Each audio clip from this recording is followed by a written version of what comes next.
வணக்கம். நீங்கள் இணைந்திருப்பது முதல்வனின் பிரதான செய்திகளோடு.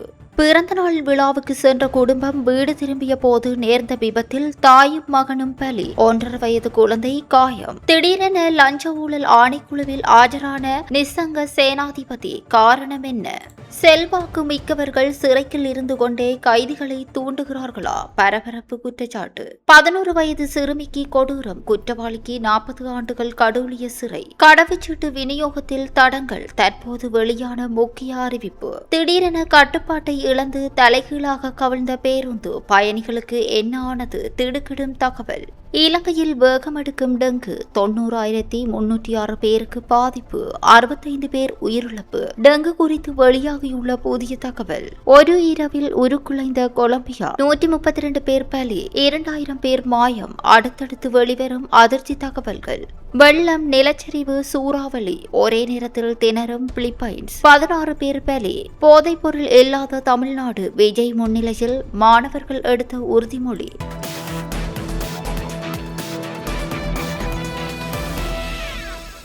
தம்புள்ளை மகியங்கனை பிரதான வீதியின் பகமூன தமனயாய பகுதியில் தனியார் பயணிகள் பேருந்தும் உந்துருளி ஒன்றும் மோதி இந்த விபத்து இடம்பெற்றுள்ளது. இன்று 11ஆம் தேதி அதிகாலை இடம்பெற்ற இந்த விபத்தில் உந்துருளியில் பயணித்த 63 வயதுடைய தாயாரும் அவரது 43 வயதுடைய மகனும் உயிரிழந்துள்ளனர். மேலும் உயிரிழந்த நபரின் 1.5 வயது குழந்தையும் இந்த விபத்தில் பலத்த காயமடைந்துள்ளது. காயமடைந்த குழந்தை உடனடியாக பொலனறுவை மருத்துவமனையில் அனுமதிக்கப்பட்டு சிகிச்சை பெற்று வருவதாக தெரிவிக்கப்படுகிறது. களுந்தேவ பகுதியில் நடைபெற்ற பிறந்தநாள் விழாவில் கலந்து கொண்ட பின்னர் இவர்கள் மீண்டும் தங்களது வீட்டை நோக்கி உந்துருளியில் பயணித்துக் கொண்டிருந்துள்ளனர். அதே நேரத்தில் கொழும்பிலிருந்து கல்முனை நோக்கி தனியார் பயணிகள் பேருந்து ஒன்று பயணித்துக் கொண்டிருந்துள்ளது. தமனஜாய பகுதியில் உந்துருளி முன்னால் சென்று கொண்டிருந்த நிலையில் அது திரும்ப முற்பட்ட போது பின்னால் வந்த பேருந்துடன் மோதி இந்த விபத்து இடம்பெற்றுள்ளதாக தெரிவிக்கப்படுகிறது. விபத்தில் தாயும் மகனும் சம்பவ இடத்திலேயே உயிரிழந்ததாக தெரிவிக்கப்பட்டுள்ளது. இந்த விபத்து தொடர்பாக பேருந்து சாரதி பகமூன காவல்துறையினரால் கைது செய்யப்பட்டுள்ளார். விபத்து தொடர்பான மேலதிக விசாரணைகளை காவல்துறையினர் முன்னெடுத்து வருகின்றனர். பிறந்தநாள் விழாவில் கலந்து கொண்டு மகிழ்ச்சியுடன் வீடு திரும்பிய ஒரு குடும்பத்தின் பயணம் அதிகாலை நேரத்தில் சோகத்தில் முடிந்திருப்பது அப்பகுதியில் பெரும் அதிர்ச்சியை ஏற்படுத்தியுள்ளது. எவன்கார்ட் நிறுவனத்தின் முன்னாள் தலைவராக செயற்பட்ட நிசங்க சேனாதிபதி இன்று 11ஆம் தேதி முற்பகல் லஞ்ச ஊழல் ஆணைக்குழுவில் ஆஜராகியுள்ளார். கிரீஷ் கொடுக்கல் வாங்கல் தொடர்பாக லஞ்ச ஊழல் ஆணைக்குழுவினால் முன்னெடுக்கப்பட்டு வரும் விசாரணையின் ஒரு பகுதியாகவே அவர் அங்கு வருகை தந்துள்ளதாக தெரிவிக்கப்படுகிறது. இந்த விசாரணை தொடர்பில் வாக்குமூலம் ஒன்றை வழங்குவதற்காக நிசங்க சேனாதிபதி ஆணைக்குழுவில் ஆஜராகியுள்ளார். கிரீஷ் கொடுக்கல் வாங்கல் தொடர்பான விசாரணைகள் தொடர்ந்து முன்னெடுக்கப்பட்டு வரும் நிலையில் இந்த விவகாரம் தொடர்பில் நிசங்க சேனாதிபதியிடம் வாக்குமூலம் பெறப்பட்டுள்ளமை குறிப்பிடத்தக்கது. நாட்டில் இளைஞர்களுக்கான விளையாட்டு மைதானங்களையும் வீடற்ற மக்களுக்கான வீடுகளையும் முறையாக அமைத்துக் கொடுப்பதற்கு பதிலாக கடந்த காலங்களில் போதைப்பொருள் புழக்கம், ஊழல் மற்றும் பாதாள உலக குழுக்களின் நடவடிக்கைகளுக்கே முன்னுரிமை அளிக்கப்பட்டதாக அமைச்சர் சமந்த வித்யாரத்ன தெரிவித்துள்ளார். நாட்டின் பல்வேறு கிராமங்களிலும் இளைஞர்கள் மட்டுமின்றி சிறு குழந்தைகளும் போதைப் பொருட்களுக்கு அடிமையாகி வரும் சோகமான சூழ்நிலை ஏற்பட்டுள்ளதாக அவர் சுட்டிக்காட்டியுள்ளார். முறையான தொலைநோக்கு திட்டங்கள் இல்லாததே நாடு பொருளாதார ரீதியாக வீழ்ச்சியடைந்து வங்குரோத்து நிலையை அடைவதற்கும் ஒரு காரணம் என அமைச்சர் குறிப்பிட்டுள்ளார். வெறுமனே வீதிகளை அமைப்பதன் மூலம் மட்டும் இளைஞர்களை போதைப்பொருள் பிடியிலிருந்து மீட்டெடுக்க முடியாது என தெரிவித்த அவர் இளைஞர்களுக்கு மாற்று வழிகளையும் நல்ல வாய்ப்புகளையும் உருவாக்க வேண்டும் என கூறியுள்ளார். இதற்காக விளையாட்டு மற்றும் கலாச்சார துறைகளுக்கு கூடுதல் நிதி ஒதுக்கீடுகளை வழங்கி இளைஞர்களை நல்வழிப்படுத்தும் புதிய திட்டங்களை அரசாங்கம் வகுத்து வருவதாகவும் அமைச்சர் தெரிவித்துள்ளார். கடந்த காலங்களில் விளையாட்டுத்துறை முறையாக மேம்படுத்தப்படாததன் விளைவாக தற்போது விளையாட்டு மைதானங்களை பராமரிப்பதை விட சிறைச்சாலைகளை பராமரிப்பதற்கும் புதிய சிறை முகாம்களை அமைப்பதற்குமே அரசாங்கம் அதிக நிதியை செலவிட வேண்டிய நிலை ஏற்பட்டுள்ளதாகவும் அவர் சுட்டிக்காட்டியுள்ளார். அதேவேளை நாட்டில் போதைப்பொருள் அச்சுறுத்தலையும் பாதாள உலக குழுக்களின் செயற்பாடுகளையும் ஒழித்து சட்டத்தின் ஆட்சியை பலப்படுத்த அரசாங்கம் தீவிர நடவடிக்கைகளை முன்னெடுத்து வருவதாக அமைச்சர் தெரிவித்துள்ளார். கடந்த காலங்களில் சட்டம் என்பது ஏழை மக்களுக்கு மட்டுமே, செல்வந்தர்களும் மேலும் அதிகாரம் கொண்டவர்களும் தப்பித்து விடுவார்கள் என்ற நிலைமை காணப்பட்டதாக அவர் குறிப்பிட்டுள்ளார். ஆனால் தற்போது அந்த நிலைமை மாறியுள்ளதாகவும் குற்றச் செயல்களில் ஈடுபட்டதாக கூறப்படும் பலமிக்கவர்கள், கோடீஸ்வரர்கள் மற்றும் சூழ்ச்சியாளர்கள் நீதிமன்ற உத்தரவின் பேரில் சிறையில் அடைக்கப்பட்டு வருவதாகவும் அமைச்சர் தெரிவித்துள்ளார். இவ்வாறு செல்வாக்கு மிக்கவர்கள் சிறைக்கு செல்ல தொடங்கியுள்ள நிலையில் சிறைச்சாலைகளுக்குள் இருந்து கொண்டே சாதாரண கைதிகளையும் தூண்டிவிட்டு அரசாங்கத்திற்கு எதிராக பல்வேறு சூழ்ச்சிகளை முன்னெடுக்க முயற்சிகள் இடம்பெறுவதாகவும் அவர் கூறியுள்ளார். எவ்வாறான சதி திட்டங்களுக்கும் அரசாங்கம் ஒருபோதும் தலைவணங்காது என தெரிவித்த அமைச்சர் சமந்த வித்யாரத்ன நாட்டில் இருந்து போதைப்பொருள் அச்சுறுத்தலையும் பாதாள உலக குழுக்களையும் ஒழிப்பதற்கு முழு நாடும் ஒன்றிணைய வேண்டும் என வலியுறுத்தியுள்ளார். வவுனியாவில் 11 வயது சிறுமியை பாரதூரமான பாலியல் துஷ்பிரயோகத்திற்கு உட்படுத்திய குற்றச்சாட்டில் 36 வயதுடைய நபருக்கு 40 ஆண்டுகள் கடூழிய சிறை தண்டனை விதிக்கப்பட்டுள்ளது. இந்த தீர்ப்பை வவுனியா மேல் நீதிமன்ற நீதிபதி ஏ ஆனந்தராஜா வழங்கியுள்ளார். வவுனியா தரணிக்குளம் பகுதியில் கடந்த 2015 மற்றும் 2016 ஆண்டுகளில் இந்த சம்பவம் இடம்பெற்றதாக தெரிவிக்கப்படுகிறது. தாயினால் கைவிடப்பட்ட நிலையில் குறித்த சிறுமி தனது தந்தையின் பராமரிப்பில் இருந்து வந்துள்ளார். இந்த நிலையில் சிறுமியை பாரதூரமான பாலியல் துஷ்பிரயோகத்திற்கு உட்படுத்தியதாக 36 வயதுடைய நபருக்கு எதிராக வவுனியா போலீசார் விசாரணைகளை முன்னெடுத்தனர். இதனையடுத்து 2016 ஆண்டு குறித்த சம்பவம் தொடர்பான அறிக்கை வவுனியா நீதவான் நீதிமன்றில் தாக்கல் செய்யப்பட்டது. வழக்கு விசாரணைகள் தொடர்ந்து இடம்பெற்று வந்த நிலையில் தற்போது வவுனியா மேல் நீதிமன்றத்தில் தீர்ப்பு வழங்கப்பட்டுள்ளது. சிறுமிக்கு எதிரான பாரதூரமான பாலியல் குற்றத்திற்காக குற்றவாளிக்கு 40 ஆண்டுகள் கடூழிய சிறை தண்டனை விதித்து நீதிபதி ஏ ஆனந்தராஜா தீர்ப்பளித்துள்ளார். சிறுவர்கள் மற்றும் சிறுமிகளுக்கு எதிரான பாலியல் குற்றங்களுக்கு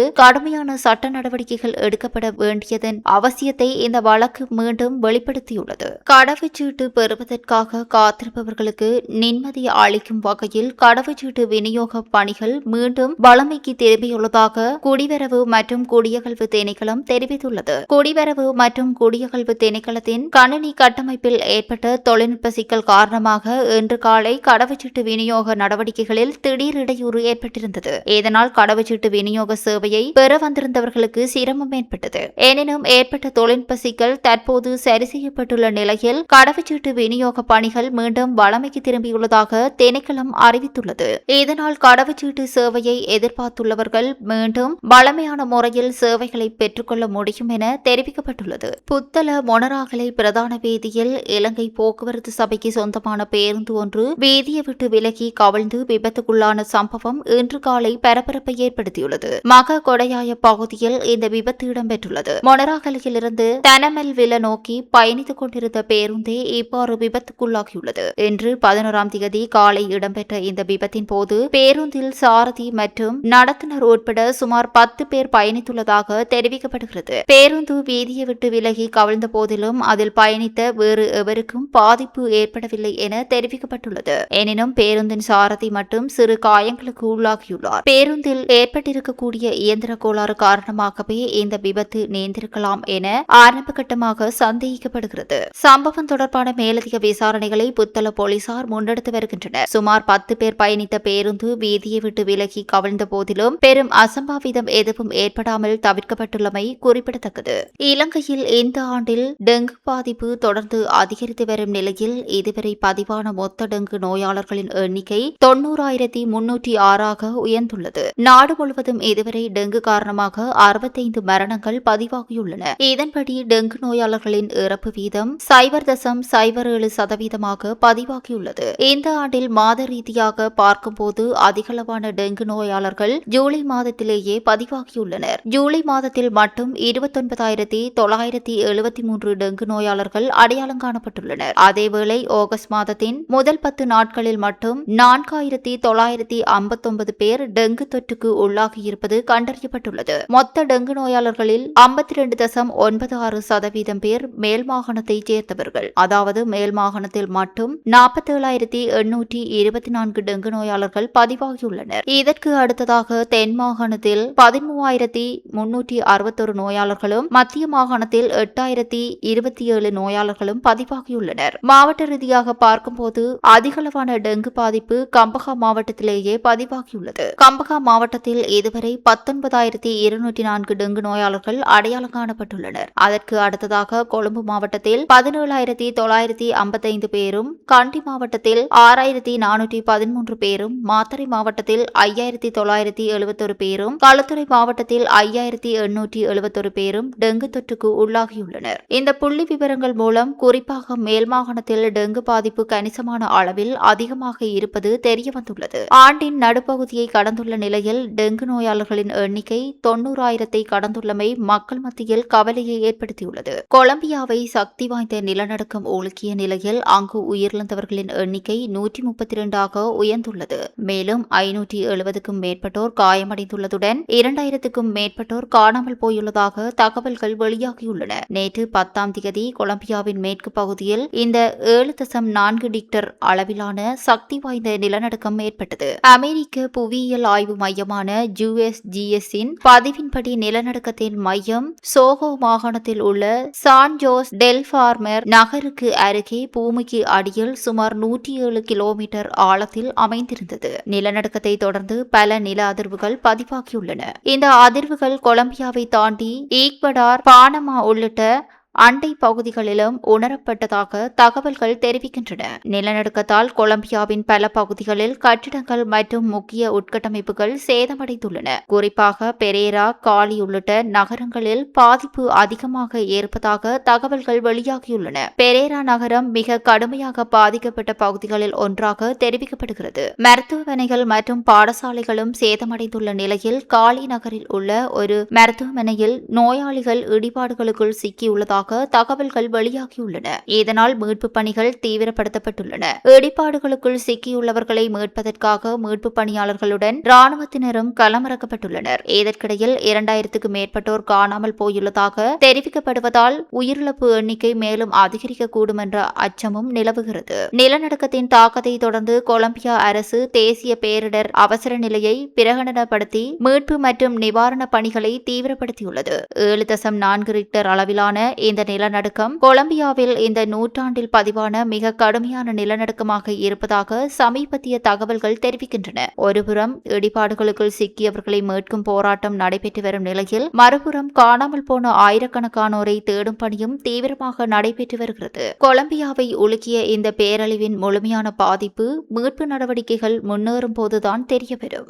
ஆசிய நாடான பிலிப்பைன்ஸில் கடந்த சில நாட்களாக பெய்து வரும் கனமழை காரணமாக பல பகுதிகள் வெள்ளத்தில் மூழ்கியுள்ளதுடன் நிலச்சரிவுகளும் ஏற்பட்டுள்ளன. குறிப்பாக தலைநகர் மணிலா, லுஷன் தீவு மற்றும் பகிவோய் உள்ளிட்ட வடக்கு பகுதிகளில் கனமழை தொடர்ந்து பெய்து வருகிறது. தொடர்ந்து பெய்து வரும் மழையால் பல வீடுகளுக்குள் வெள்ள நீர் புகுந்துள்ளது. இதனால் ஆயிரக்கணக்கான மக்கள் பாதிக்கப்பட்டுள்ள நிலையில் பல பகுதிகளில் இயல்பு வாழ்க்கையும் பாதிக்கப்பட்டுள்ளது. இந்நிலையில் வெள்ளம் மற்றும் நிலச்சரிவில் சிக்கி இதுவரை 16 பேர் உயிரிழந்துள்ளதாக தகவல்கள் வெளியாகியுள்ளன. மேலும் பலர் காயமடைந்துள்ளனர். வெள்ளம் மற்றும் நிலச்சரிவில் சிக்கியுள்ளவர்களை மீட்கும் பணியில் மீட்பு குழுவினர் தீவிரமாக ஈடுபட்டு வருகின்றனர். இதற்கிடையில் கனமழையுடன் பலத்த சூறாவளி காற்றும் வீசி வருவதால் லுஷன் தீவில் உள்ள பள்ளிகள், கல்லூரிகள் மற்றும் அரசு அலுவலங்களுக்கு விடுமுறை அறிவிக்கப்பட்டுள்ளது. மேலும் கனமழை தொடர்ந்து பெய்யக்கூடும் என பிலிப்பைன்ஸ் வானிலை ஆய்வு மையம் எச்சரிக்கை விடுத்துள்ளது. இதனால் பாதிக்கப்பட்ட பகுதிகளில் மீட்பு மற்றும் நிவாரண பணிகள் தீவிரப்படுத்தப்பட்டுள்ளன.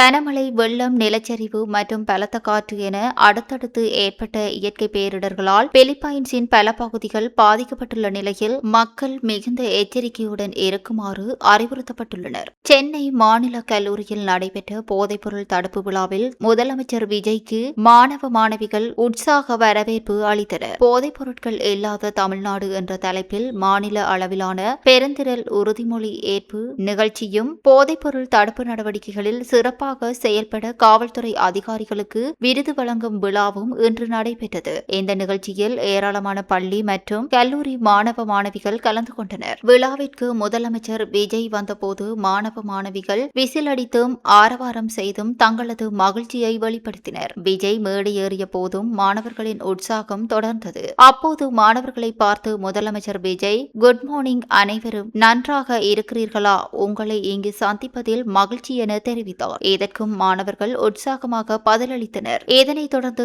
மாணவ மாணவிகள் முன்னிலையில் தலைமையில் போதைப்பொருள் ஒழிப்பு உறுதிமொழியை முதலமைச்சர் விஜய் வாசித்தார். போதைப்பொருள் பழக்கத்தால் ஏற்படும் தீமைகளை அறிந்து கொண்டு நாம் ஒருபோதும் போதைப்பொருள் பழக்கத்திற்கு ஆளாக மாட்டோம் என்றும் குடும்பத்தினர் மற்றும் நண்பர்களையும் போதைப்பொருள் பழக்கத்தில் இருந்து பாதுகாக்க அறிவுரை வழங்குவோம் என்றும் மாணவர்கள் உறுதிமொழி எடுத்துக் கொண்டனர். மேலும் போதைப்பொருளுக்கு அடிமையானவர்களை மீட்டு நல்வழிப்படுத்துவதில் தங்களால் முடிந்த பங்களிப்பை வழங்குவோம் என்றும் போதைப் பொருட்களின் உற்பத்தி மற்றும் பயன்பாட்டை தடுக்கும் நடவடிக்கைகளுக்கு அரசுக்கு துணை நிற்போம் என்றும் உறுதிமொழி எடுத்துக் கொண்டனர். இதன் பின்னர் போதைப்பொருள் தடுப்பு நடவடிக்கைகளில் சிறப்பாக செயல்பட்ட 15 காவல்துறை அதிகாரிகளுக்கு முதலமைச்சரின் காவல் விருது மற்றும் பதக்கங்களை முதலமைச்சர் விஜய் வழங்கினார். விருது பெற்ற காவல்துறை அதிகாரிகளை முதலமைச்சர் பாராட்டினார். நிகழ்ச்சி முடிவில் விழாவில் பங்கேற்ற மாணவ மாணவிகள் தங்களது பள்ளி நிர்வாகிகளுடன் மேடைக்கு சென்று முதலமைச்சர் விஜயுடன் குழு புகைப்படங்களையும் எடுத்துக் கொண்டனர். முன்னதாக தமிழக அரசின் தலைமைச் செயலாளர் சாய்குமார்,